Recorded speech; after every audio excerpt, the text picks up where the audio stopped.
তমা, তোমার সেই শ্বেত পাথরে বাঁধানো ঘাট, সেই ঘাটে নিশ্চল নিশ্চুপ সেই আমি এখনো নিঃশব্দে দাঁড়িয়ে, সমুদ্রের ধার বেয়ে শাড়ির সবুজ অঞ্চল উড়িয়ে দুর্লক্ষ কোনো গন্তব্যে হেঁটে চলেছ তুমি, বৈদুর্যমণি জ্যোতির মতো স্থির, দুর্নিবাদ, নিষ্কম্প ধৈর্য তোমার চলার ভঙ্গিতে।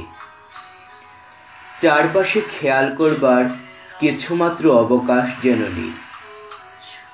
তুমি চলে যাচ্ছ, শুধু চলে যাচ্ছ, আর যুগ যুগ ধরে তোমার চলে যাওয়ার দিগন্ত রেখার দিকে তাকিয়ে আছি আমি।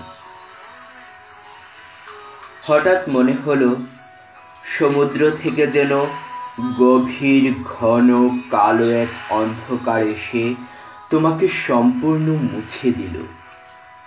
ওই অন্ধকারে হাঁটু মুড়ে আমি তখন প্রার্থনাপ্রবণ হয়ে উঠেছি।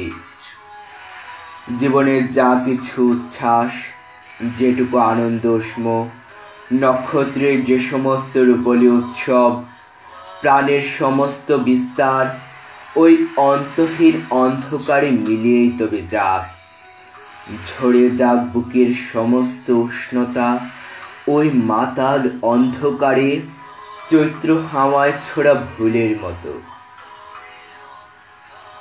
এখানে নির্জলা রাতে চোখের জলের মতো চাঁদের ঘোলা আলো পড়েছে সমুদ্রের নোনা জলে।